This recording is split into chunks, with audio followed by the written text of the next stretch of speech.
E para acompanhar, já a seguir, o sétimo e último painel deste primeiro dia da Advocados Summit 2023, mais um espaço de partilha de ideias, desta vez centrado na multidisciplinaridade. Convidamos Francisco Góis Pinheiro, associado sénior coordenador da AVM Advogados, e também Rui Pedro Almeida, CEO da Moneris. Filipa Ambrósio de Sousa é diretora executiva da Advocados e hoje será também a moderadora da conversa sobre o tema Sociedades multidisciplinares, assim é que é, Sociedades Multidisciplinares, um caminho sem retorno. Podem subir a palco, por favor. Recordo os convidados Francisco Góis Pinheiro, associado sénior coordenador da AVM Advogados, e Rui Pedro Almeida, CEO da Moneris, num painel moderado pela diretora executiva da Advocados, Filipa Ambrósio de Sousa. Olá, boa tarde. É com muito gosto que vos tenho aqui. Para já queria só fazer uma pequena retificação relativamente aqui ao Francisco Góis Pinheiro, que é sócio atualmente, é sócio da AVM Advogados. Vamos começar por falar sobre, responder à pergunta do painel. As sociedades multidisciplinares são mesmo um caminho sem retorno? Francisco. Obrigado, Filipe. Antes de mais, agradecer o convite da Eco Advogados, estar presente neste evento, no Advocados Summit, e agradecer em meu nome pessoal e em nome da AVM e desejar, obviamente, a continuação deste evento no futuro. Bom, a pergunta se é um caminho sem retorno, eu acho que a resposta é simples, parece-me que sim. Aliás, há muito tempo que nós temos vindo a falar deste caminho, deste percurso que tem sido percorrido até de forma excessivamente lenta, na minha opinião, mas a verdade é que a realidade dos factos prova de que, neste momento, parece-me um caminho incontornável. Portanto, já temos neste momento, como sabemos, uma lei que visa alterar o regime da Lei das Associações Públicas Profissionais. Essa lei foi publicada em Diário da República muito recentemente, portanto vai entrar em vigor, a perspectiva é que entre em vigor nos próximos meses e, portanto, parece-me evidentemente, do ponto de vista formal, um caminho sem retorno nessa perspectiva. Mas eu até diria mais, eu diria que quando essa lei for adaptada, e nomeadamente tratando-se de uma lei quadro, for, no fundo, revistos todos os estatutos das ordens profissionais que estão sujeitas a essa mesma lei, a verdade é que, muito provavelmente, as sociedades de advogados que optarem, porque não é um regime obrigatório, isso é importante também referir, mas as sociedades de advogados que optarem por esse regime, provavelmente não voltarão atrás. Aliás, há muitos anos atrás, quando se criou o regime das sociedades de advogados, a verdade é que foram criadas algumas sociedades que hoje se mantêm. Se mantêm, sim. E coexistem naturalmente com advogados em prática individual. Portanto, são realidades perfeitamente coexistíveis, realidades essas muito diferentes, mas perfeitamente conciliáveis, parece. Rui, como CEO da Moneris, como é que vê esta mudança que de facto vai mudar, passa a repetição, vai mudar o panorama também empresarial português? Sim, Filipe, eu acho que isto de facto é uma realidade há muito anunciada. Eu costumava dizer que não era um tema de se, mas antes como e quando, e agora parece-me que o se já está definitivamente erradicado, o quando parece-me que 120 dias, mais qualquer coisa, e teremos de facto a multidisciplinaridade regulada em Portugal, porque ela efetivamente já existia, e já existia de forma oficiosa e de forma oficial, só que de forma iníqua dentro do contexto da prática da advocacia em Portugal. Isto porque, como sabemos, há sociedades comerciais de advogados estrangeiras que têm a sua prática em Portugal ancoradas a empresas, a consultoras financeiras, as Big Four seguramente, mas não apenas essas, também outras que, através de sucursais internacionais, já exerciam a prática da advocacia em Portugal, sendo práticas comuns de multidisciplinaridade, e, portanto, e para além disso, a forma oficiosa como isto era feito, nomeadamente através de práticas de solicitadoria ilícita que eram muito recorrentes, nomeadamente na área que me é mais próxima, que é a área da contabilidade e também a área da auditoria, embora nós, na Moneris, não tenhamos a prática da auditoria, apenas contabilidade. Aliás, eu lembro-vos que a Moneris cresceu entre 2007 a 2012 via aquisitiva, nós adquirimos 26 empresas de contabilidade e erradicámos completamente a prática de serviços jurídicos nas sociedades que existiam e as quais adquirimos. E, portanto, parece-me que, efetivamente, esta mudança, esta alteração da lei é francamente muito bem-vinda, porque vem regular uma prática que até aqui não tinha um governance adequado. Existia, mas não era assumida oficialmente, claro.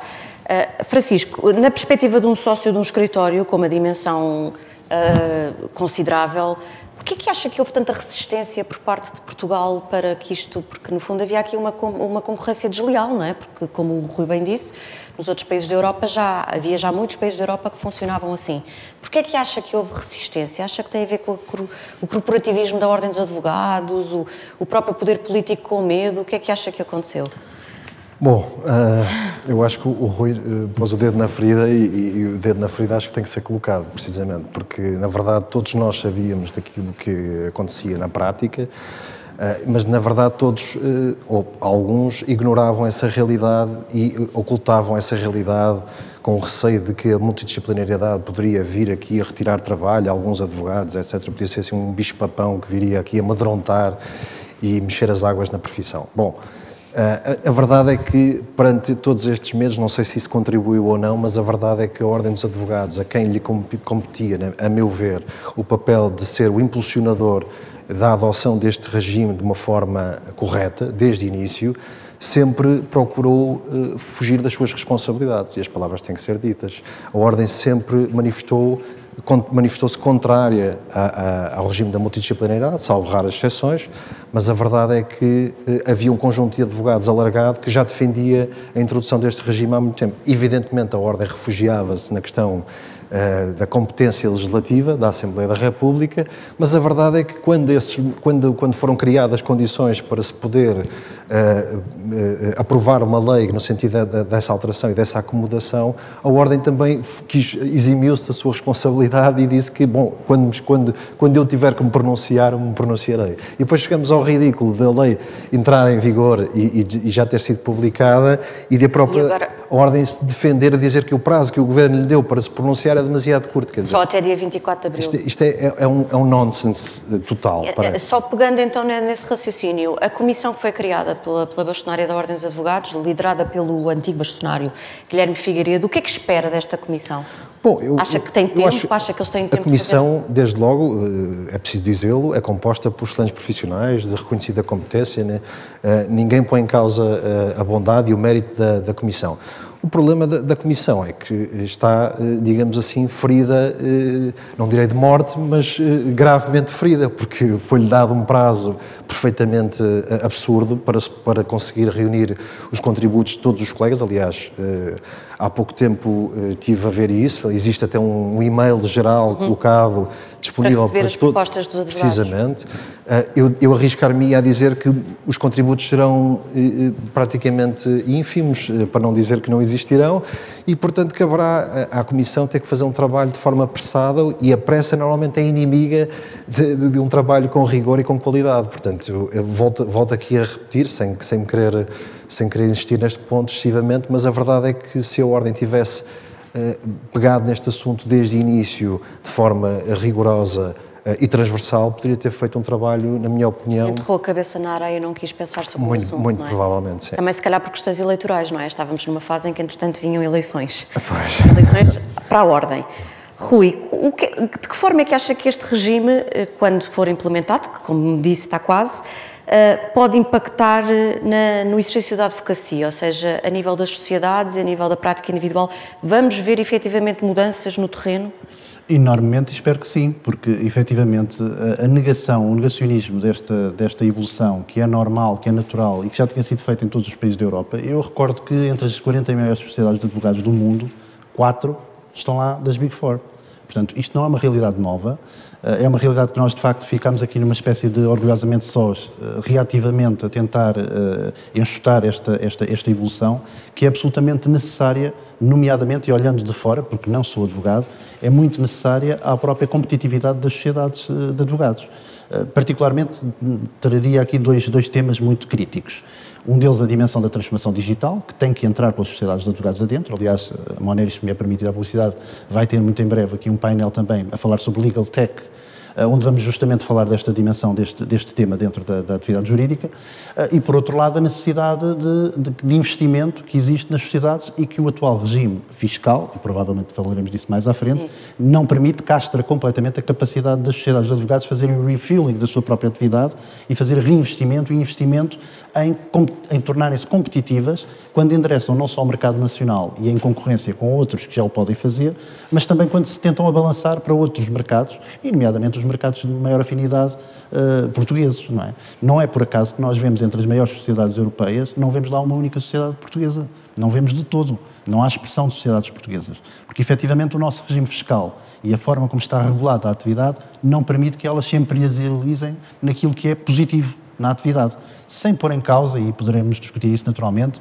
alguns valores que são essenciais e que têm que ser salvaguardados na prática dos serviços jurídicos e na prática da advocacia. Mas há formas de garantir isto sem pôr em causa esta evolução deste paradigma empresarial que é já uma realidade. Francisco, no almoço que tivemos off the record com os vários managing partners e sócios dos escritórios patrocinadores, falámos precisamente desta questão da transparência fiscal. Qual é que é a sua opinião em relação a isto? Ou seja, há necessidade de mudança? E a segunda questão, que prende-se com a primeira, é o poder político tem tido pouca coragem nesse sentido? Bom, eu acho que, mais uma vez, existe a convicção generalizada, pelo menos dos advogados que exercem a sua atividade em prática societária, de que o regime que temos atualmente de transparência fiscal é altamente injusto e penalizador. Portanto, aí não parece haver grandes dúvidas. As razões históricas para isso são simples. Esse regime, quando foi criado, fazia todo sentido, porque, na verdade, a grande generalidade dos advogados exercia a sua atividade em prática individual e aqueles que eventualmente queriam associar-se entre si para repartir essencialmente custos da própria atividade podiam fazê-lo, mas entendia-se que deveriam ser tributados de acordo com este regime por uma questão de igualdade perante os seus pares em prática individual. A verdade é que as sociedades de advogados hoje em dia são autênticas empresas. Quer dizer, não sei se as pessoas têm noção dessa realidade. Aliás, funcionam como empresas não apenas em termos de mercado, porque muitas vezes a própria marca hoje em dia já é o valor, um dos principais ativos das próprias sociedades de advogados, ou seja, aquele ideal que nós tínhamos, de alguma forma até romântico, de que o sócio advogado era alguém que trazia, que conhecia uma série de pessoas e que trazia a clientela para o escritório. Isso hoje em dia já não funciona assim. Quer dizer, em grandes sociedades de advogados, muitas vezes é a própria marca que é o fator essencial da atração de clientela e a marca, obviamente, tem conotado com si mesmo um determinado valor reputacional, uma imagem que também tem a ver com a transição geracional, não é? Porque... Precisamente. Portanto, ou seja, as sociedades de advogados mudaram e hoje em dia têm muito mais, provavelmente, são muito mais parecidas do que uma empresa comercial, a operar no mercado em igualdade em circunstâncias e em concorrência com as demais, do que propriamente aquelas sociedades de advogados tradicionais que nós conhecíamos há 20 ou 30 anos atrás. E, perante isto, o que é que deveria acontecer? Obviamente, uma alteração do regime fiscal que, mais uma vez, não precisa de ser obrigatório, portanto, pode ser optativo, porque advogados em prática individual podem continuar a exercer a sua atividade e ser tributados de acordo com este regime, tal e qual como qualquer profissional independente, profissional liberal. Agora, o que me parece que tem que haver, evidentemente, é uma alteração do regime fiscal. E se não houver essa alteração do regime fiscal, o que provavelmente vai acontecer, nós também já falámos sobre isso, é as sociedades de advogados que optarem pelo regime da multidisciplinariedade vão ter, na minha perspectiva, perante o cenário atual e perante o enquadramento legal existente, vão ter possibilidade e fundamento para não serem tributadas de acordo com o regime de transparência fiscal, desde que, naturalmente, tenham nos seus quadros societários e nos órgãos sociais sócios que não advogados. Rui, nesta questão da multidisciplinaridade, uma das questões que é alvo de críticas tem a ver com a possível violação do dever de sigilo que os advogados estão profissionalmente obrigados. Acha que as coisas vão conseguir ser bem-sucedidas nesse sentido? Eu penso que esse é, sem dúvida alguma, um dos temas mais delicados, mas acho que o contexto até da lei que neste momento foi promulgada é um contexto que preserva, de facto, esses valores essenciais da advocacia, os temas da independência, do conflito de interesses, do sigilo, da autonomia técnica, enfim, são temas que efetivamente podem ser perfeitamente regulados de forma a garantir que não são postos em causa nas sociedades de advogados. Eu penso que é muito mais gritante e gravoso não existir um ambiente de regulação do que existindo, naturalmente, um ambiente de regulação. Por isso, sim, penso que pode ser perfeitamente acautelado Chinese Walls que garantam essa mesma preservação desses valores essenciais da advocacia. Não me parece que isso seja impossível. Até porque me parece que muitas vezes é visto as coisas de uma forma muito dicotómica de multidisciplinaridade, sim ou não. E há multidisciplinaridade, há interdisciplinaridade, há pluridisciplinaridade, há várias formas de se compaginar esta relação entre diferentes profissionais de diferentes áreas e de preservar o exercício da atividade àqueles que são os profissionais da atividade num ambiente de multidisciplinaridade. O que me parece claro é que é necessário cada vez mais, também nas sociedades de advogados, e como o Francisco dizia bem, são verdadeiras empresas, podermos ter tecnólogos, pessoas de gestão, pessoas de marketing, pessoas de várias atividades, não é, que colaboram e já temos, não é, nos escritórios de advogados. Absolutamente. Sim. E que possam permitir que efetivamente estas sociedades sejam geridas de uma forma empresarial, de uma forma de facto que potencie o seu valor. E que até quando se faz um processo de controle de qualidade, eu confesso, não sei como é que é feito o processo de controle de qualidade nas sociedades de advogados, sei como é que é feito, por exemplo, nas sociedades de contabilidade e melhor ainda nas sociedades de auditoria, porque no meu passado fui auditor. E faz-se um controle vertical e um controle horizontal. O controle vertical é um controle de pasta de trabalho, vamos dizer assim, da execução técnica do trabalho. O controle horizontal é o controle que vai garantir que temáticas como gestão de recursos humanos, gestão tecnológica, cibersegurança, privacidade, etc., estão garantidos. Ora, para isto estar garantido, nós não nos podemos encapsular apenas entre profissionais com géneros. Nós temos de ir à procura de gente que aporte valor em diferentes dimensões do conhecimento e que consigam connosco, não é, construir uma sociedade mais completa, mais plena. E depois, naturalmente, vamos ter de tratar desses temas, que são temas absolutamente nucleares e essenciais, de forma a garantir que eles são salvaguardados. O sigilo, a independência, o conflito de interesses, a autonomia técnica, a partilha de risco, a questão da responsabilidade, etc. E podemos discutir também temas de controle societário, temas de partilha de rendimentos ou de distribuição de dividendos, que também são, mais uma vez, não é dicotómico, não é sim ou não. Nós podemos perfeitamente ter sociedades multidisciplinares, mas ser preservada uma maioria de capital ou 3/4 do capital aos advogados. Uhum. E 25% do capital a não advogados. Portanto, é uma questão de agora encontrar o balanceamento certo. O que me parece, e só para terminar, o que me parece de facto um pouco bizarro é a Ordem dos Advogados, que deveria ser, digo eu, a entidade impulsionadora do melhor governance possível para esta mudança que me parecia de facto inexorável, inadiável e inevitável, efetivamente teve uma postura tão defensiva que agora, de facto, quase que coloca nas mãos de terceiros a definição do próprio modelo que se vai implementar. Francisco, como é que se faz este equilíbrio do segredo profissional com este novo regime? E não só com este... Eu acho que as pessoas às vezes têm um bocado a ideia de que as sociedades de advogados, que isto já não acontece. A verdade é que isto acontece, quer dizer, e quem trabalha, quem faz uma advocacia essencialmente de negócios, por exemplo, vamos dar o exemplo de uma operação em que estão envolvidos não só advogados, mas também contabilistas, auditores, eventualmente, fiscalistas, ou seja, estamos a falar de profissionais que podem ser ou não advogados, e em alguns casos até nem são advogados. Portanto, ou seja, essa partilha de informação já ocorre na realidade. Portanto, parece que a partir do momento em que isto entrar em vigor vamos para a Twilight Zone, vamos entrar numa zona que não acontece. Isso já acontece hoje em dia e não me parece que venha daí nenhum mal nem nenhum problema ao mundo.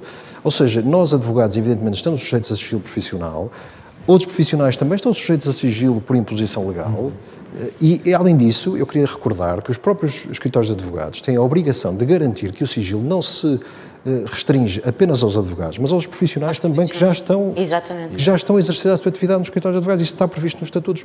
Evidentemente, um colaborador que exerce uma atividade de secretariado ou no departamento financeiro, que não é advogado, por inerência, está sujeito a um contrato de trabalho que tem uma cláusula de confidencialidade. Quer dizer, isto é o normal e não é preciso haver uma imposição legal para que isso aconteça. Evidentemente, se essa imposição legal existir, melhor. Mas, quer dizer, isto é do senso comum, é da natureza comum. Quer dizer, nós percebemos que estamos a lidar com assuntos de enorme relevância, o segredo profissional é a matriz e a base da nossa profissão e, portanto, evidentemente, os advogados Mesmo não sendo advogado, não pode ir na sua vida pessoal falar do que é que se passa dentro de uma empresa. Sim, precisamente. Portanto, isto, eu acho que se criou esta ideia generalizada de que as sociedades multidisciplinares iam acabar com o sigilo profissional e que isto ia ser um drama. Eu acho que não serão, seguramente, e acho que, acima de tudo, tem-se esquecido um ponto absolutamente essencial e fulcral nesta dinâmica, que é o cliente. O cliente já hoje exige, quando requer os serviços a uma sociedade de advogados, há bocado o Rui falava porque é que aqui ao lado em Espanha, não é?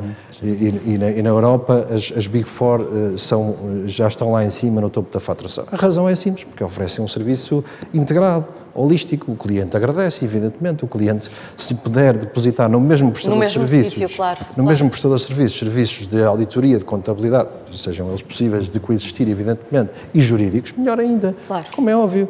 Portanto, quem não compreender isto, quem achar que o cliente não quer isto, está a viver numa realidade paralela e provavelmente arrisca-se, não digo a desaparecer, mas a ficar esquecido no meio da equação. Pegando nesse ponto, estas novas regras podem vir a alterar um pouco o mercado, estou a falar da advocacia em concreto, no sentido de podermos agora assistir a um movimento de integrações em grandes escritórios, portanto, os maiores escritórios integrarem pequenos escritórios, porque esses pequenos escritórios, apesar de serem sociedades de advogados, não estão preparados para esta nova realidade. Acha que isso é possível? Eu penso que é possível que isso aconteça, mas pegando um pouco aquilo que o Francisco estava a dizer, eu acho que, de facto, esta visão do tema do sigilo e esta visão do protecionismo da atividade tem muito a ver com conceitos muito arraigados ao passado da atividade jurídica como sendo uma atividade muito processual, direito da família, direito do trabalho, contencioso, mas hoje em dia a atividade dos advogados, e nós trabalhamos muitas vezes em equipas multidisciplinares com escritórios de advogados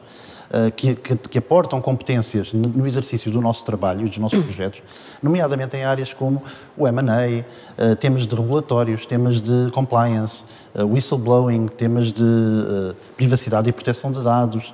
Todos os temas regulatórios, de facto, têm dimensões tecnológicas, dimensões jurídicas, dimensões de gestão e, portanto, claramente, os serviços jurídicos também evoluíram e os advogados evoluíram muito no sentido de se tornarem cada vez mais consultores jurídicos. Eu acho que essa prática e esse virtuosismo por parte dos advogados, eu consigo observá-lo, consigo ver um shift muito grande ao longo dos últimos 10 anos para um posicionamento muito mais voltado para o cliente, para a prestação de serviços e para esta prestação de serviços que se pretende que seja mais holística, sem dúvida. É natural que seja mais possível haver um movimento de consolidação dentro do setor, admito que sim, porque naturalmente se houver também mais acesso a capital, mais acesso haverá à possibilidade de haver uma agregação de forças que é positiva. Eu vejo isso como naturalmente muito positivo, porque justamente no meu negócio eu tive de obter escala para conseguir reformular a minha proposição de valor, valorizá-la, ter uma componente tecnológica, olhar para temas como a sustentabilidade, que não conseguiria tê-lo feito se continuasse a ser uma sociedade apenas de técnicos, no meu caso, de técnicos de contabilidade, pequena, sem capacidade de fazer o refueling, a reinjeção do capital na própria sociedade e sem poder crescer. E, portanto, eu acho que esta mudança de matriz vai permitir, efetivamente, uma consolidação, uma maior competitividade e, como o Francisco dizia muito bem, servir melhor o cliente. No final do dia, eu acho que também deve ser a nossa preocupação. Para vocês, sim.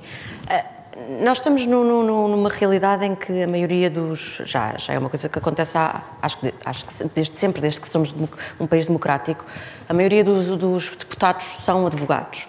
Não é estranho que tenha havido, no fundo, isto acaba por ser aprovado um bocadinho porque tudo começou com a imposição europeia, da União Europeia, como vocês sabem melhor que eu. Não é um bocadinho estranho que o Parlamento, tendo uma maioria de advogados, tenha tido tanta resistência Isto não é uma pergunta fácil, Filipe. Eu acho que, não me vou pronunciar, mas desde sempre me fez muita confusão o regime de incompatibilidades entre advogados e deputados. Eu pessoalmente acho que, confesso que me faz muita confusão como é que o legislador pode estar na mesma veste, da mesma pessoa, com aquele que vai, no fundo, depois aconselhar os seus clientes a cumprir as leis. Portanto, faz-me bastante confusão como é que poderá não haver aí uma incompatibilidade. Em todo o caso, não sei se alguma inércia da parte de alguns deputados poderá estar justificada por motivos eleitorais, eventualmente, quer dizer, não sei. Porque, na verdade, os grandes... É preciso também perceber isto, quer dizer, a maioria dos advogados em Portugal continua a exercer a sua atividade em prática individual. E eu diria que, se calhar, os advogados em prática individual são aqueles que serão menos impactados com a lei da multidisciplinariedade. Porque, na verdade, o impacto será sempre um impacto indireto, porque o advogado que exerce a sua atividade a título individual, quanto muito pode-se querer associar a outros advogados e eventualmente recorrer a este regime, mas quer dizer, se já não o fazia no passado, se calhar também não vai querer fazer agora, simplesmente porque vai ser introduzido este novo regime. E, além disso, é aquilo que o Rui também falava, a própria advocacia em si, e eu não quero ser muito redutor, mas é uma advocacia, por regra, de natureza muito diferente. A advocacia que é exercida pelas sociedades de advogados também tem os seus departamentos de contencioso, também tem os os seus departamentos de laboral, de família, etc. Mas, por regra, são assuntos de maior dimensão e muito vocacionados para uma advocacia de negócios, que normalmente os advogados em prática individual, não estou a dizer todos, mas que normalmente são assuntos de outra dimensão, de uma dimensão até muito mais personalizada. Não é? E, portanto, o que é que eu quero dizer com isso? Quero dizer que há espaço para todos os advogados, e acho que o regime da multidisciplinariedade não prejudica, nem vejo como é que possa impactar, pelo menos diretamente, o exercício da atividade em prática individual.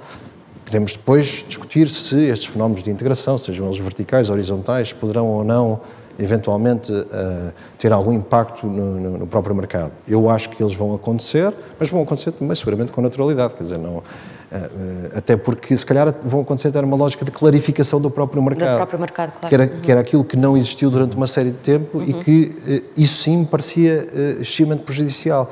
Porque o que não faz sentido é nós termos sociedades de advogados encapotadas que nós sabemos que na prática trabalham exclusivamente em parceria com uma série de consultoras e depois... Mas não se poder falar sobre isso. Não se poder falar sobre isso. Quer dizer, já não sei quem é que dizia que era o elefante na sala ou era o hamster no canto, quer dizer, isto é um bocado absurdo, não é? Agora falando na lei das associações públicas, mas de outro ângulo, por outro ângulo, que tem a ver com, pergunto ao Rui, porque está de fora, no fundo, da classe da advocacia, uma das questões que mais preocupa os advogados tem a ver com uma entidade fiscalizadora composta por elementos não advogados na Ordem dos Advogados. No fundo, substituir-se ao Conselho Superior da Ordem dos Advogados. As resistências têm sido inúmeras, de quase todos os tipos de advogados e de todo o tipo de advocacia. Como é que o Rui vê isto? Acha que é demasiado corporativismo da classe ou é uma questão que faz sentido? A preocupação dos advogados? Acho que é legítima a preocupação, mas, salvo melhor opinião, penso que aquilo que está previsto nesse órgão de supervisão é que haja uma composição de 40% de membros que serão advogados, 40% de membros que são, não sendo advogados, lecionam, não é? Ou penso eu, ou dão formação a advogados, e 20% de membros cooptados. Ou seja, parece-me garantida por um lado, só me soa aqui a expressão inglesa, breath of fresh air, não é? Portanto, um ar livre, não é? Um ar novo neste contexto. Uma lufada de ar fresco. Uma lufada de ar fresco, obrigado. No âmbito da supervisão, mas sendo garantido que, efetivamente, há aqui uma afinidade muito grande com aquilo que deve ser a autorregulação e não estamos na presença de uma heterorregulação tão assertiva ou tão assintosa que ponha em causa a preservação da regulação que deve ser dos próprios. E eu acho que isso sim é um tema que deve estar razoavelmente garantido. Eu penso que este diploma tinha 3 âmbitos muito claros. Um deles era o tema do acesso à profissão, e designadamente o tema dos estágios, e que acho que é dada uma resposta a mim, do meu ponto de vista, bastante competente, bastante interessante. Depois a perspectiva da regulação, onde se coloca este tema da multidisciplinaridade, e depois um tema da supervisão, e neste tema da supervisão admito que possa ser o tema eventualmente mais delicado e que haja maior resistência, mas francamente a posição parece-me bastante equilibrada. É a minha visão, a visão de quem está de fora. Okay. Pegando no tema dos estágios, que a Lei das Associações Públicas fala, calculo que a AVM receba vários estagiários ao longo dos anos. Acha que o estágio, da forma como está na Ordem dos Advogados, precisa de facto de uma reformulação? Justamente. Aliás, eu acho que, mais uma vez, quer dizer, eu ainda me recordo quando fiz o meu estágio profissional, foram quase 3 anos, 3 penosos anos de estágio. Lembro-me que até quando concluí o estágio fiquei mais feliz do que propriamente quando acabei o curso. Eu acho que isto é bastante sintomático a excessiva duração dos estágios profissionais. Quer dizer, não faz qualquer sentido. A redução para 12 meses parece-me que faz todo sentido, muito mais equilibrado. Desde logo porque o estágio profissional tem que ter uma componente teórica mínima, indispensável, mas acima de tudo prática, quer dizer, claro. Não faz sentido, as ordens profissionais não lhes compete... Metade do estágio é só a componente teórica, não é? Não nos compete ensinar direito, quer dizer, nós temos que partir do pressuposto de que um licenciado em direito está apto a iniciar um estágio profissional de advocacia. Mas isso, vamos para outro problema, não é? Que também... mas esta é a minha convicção. Sim. E eu acho que essa também era a razão pela qual os estágios profissionais eram excessivamente longos. E segundo, porque a ordem também, de alguma forma... e aí, se calhar, a culpa não será só da ordem, provavelmente também do próprio método de ensino que temos, que é um ensino que continua a ser excessivamente teórico, na minha perspectiva, comparando com outros outros modelos de ensino próximos. E eu acho que nós temos que, nós introduzimos Bolonha, que basicamente encurtámos os cursos de Direito, no nosso caso, de 5 para 4 anos, mas eu acho que continua a haver uma excessiva dimensão teórica dos cursos e acho que é fundamental começar a introduzir essa componente mais prática ao longo do curso, como já acontece em outras jurisdições, quer dizer, não estamos a inventar a roda.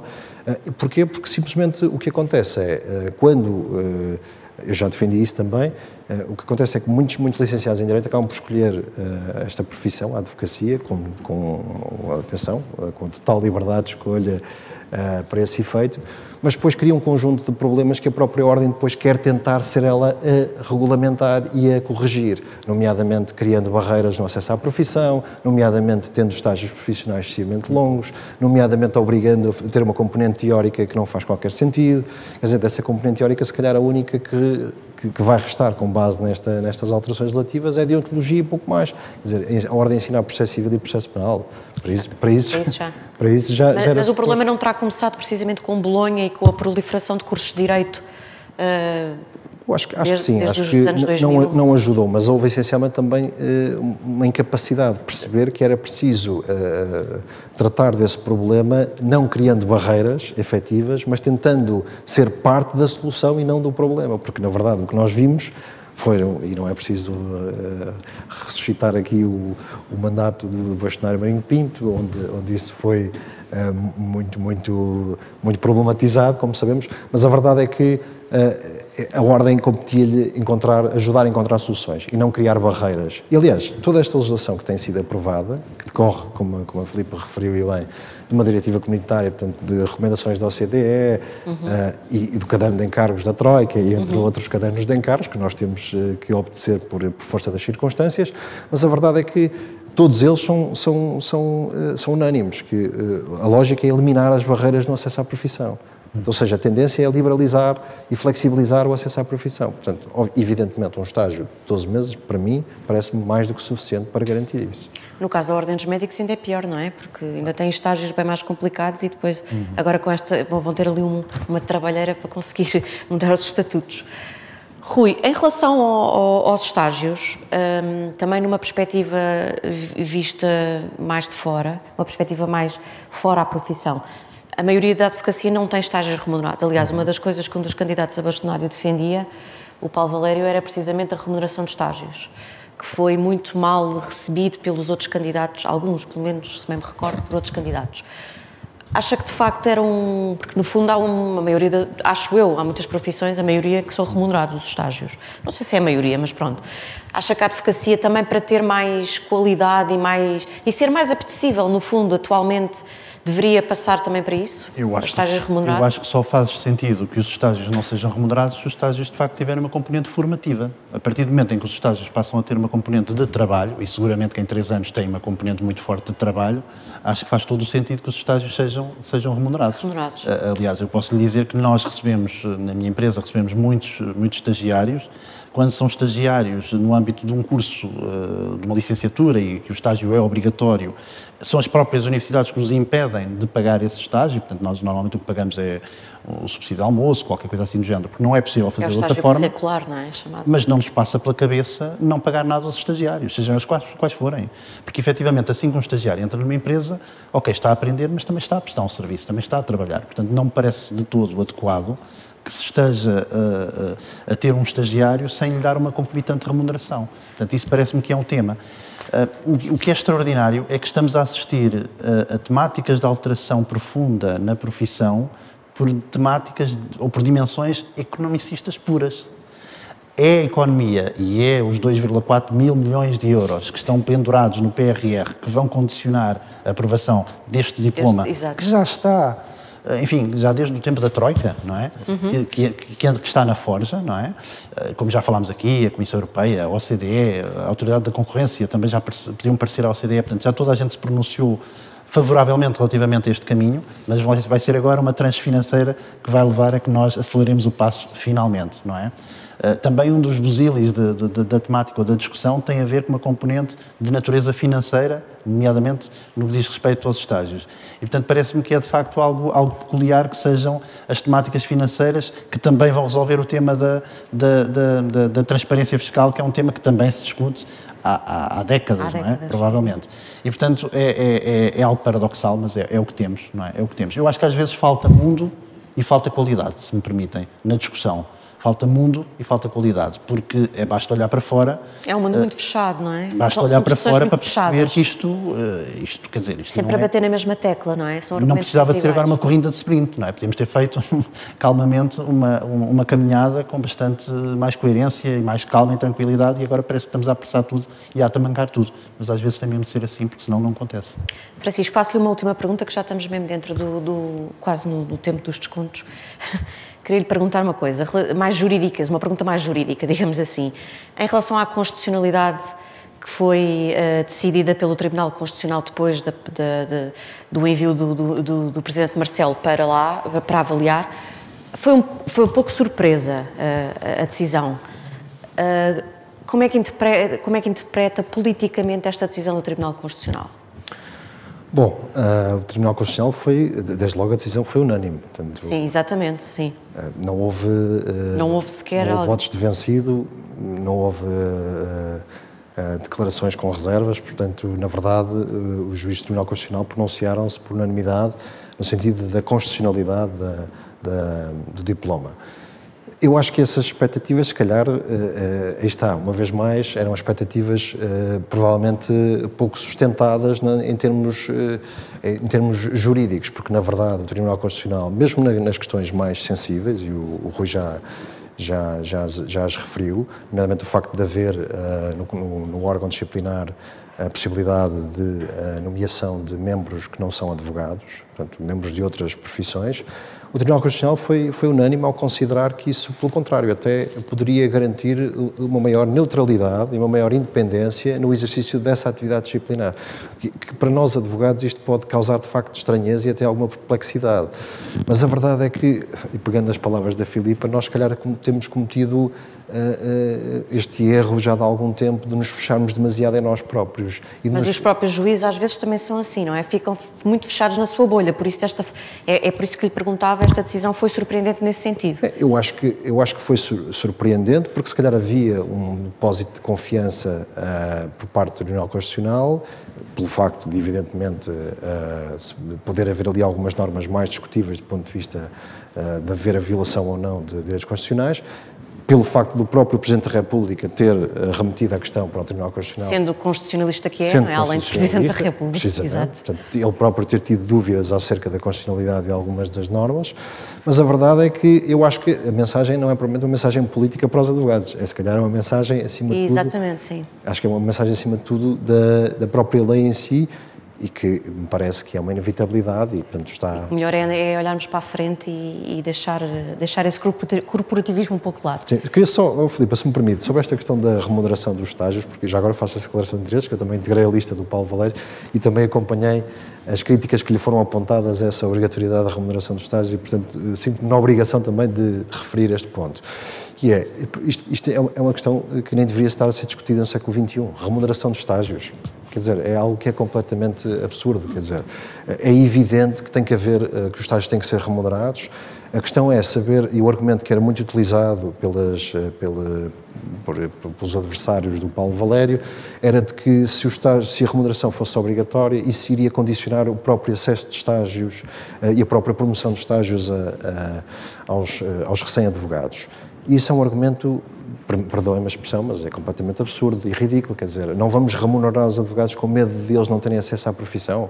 Quer dizer, se a profissão não é capaz de remunerar os seus estagiários, é porque alguma coisa está mal. E não é seguramente do ponto de vista das sociedades de advogados nem da própria profissão, quer dizer, é preciso perceber esta realidade. E depois, outro argumento também que era utilizado, para além desse, é de que os estagiários não podem, e os sociais de advogados não podem aceder a eventuais apoios do Estado nessa matéria, nomeadamente estágios profissionais remunerados. E a pergunta que eu coloco é por que não? Porquê que as sociedades de advogados até no âmbito desta alteração legislativa e o facto de estarem aqui a poder integrar profissionais de outras áreas, não dialogam com o Governo no sentido de poder beneficiar destes tais profissionais parcialmente remunerados, como já está previsto pelo IFP. Ou seja, é algo que para mim faz todo sentido e que pode até ajudar a debelar de alguma forma este risco que era apontado de eventual restrições no acesso à profissão por parte dos tais profissionais. Agradeço imenso a vossa presença neste último painel, do dia de hoje da Advocados Summit. Até uma próxima oportunidade. Obrigada. Muito obrigado. Muito obrigado.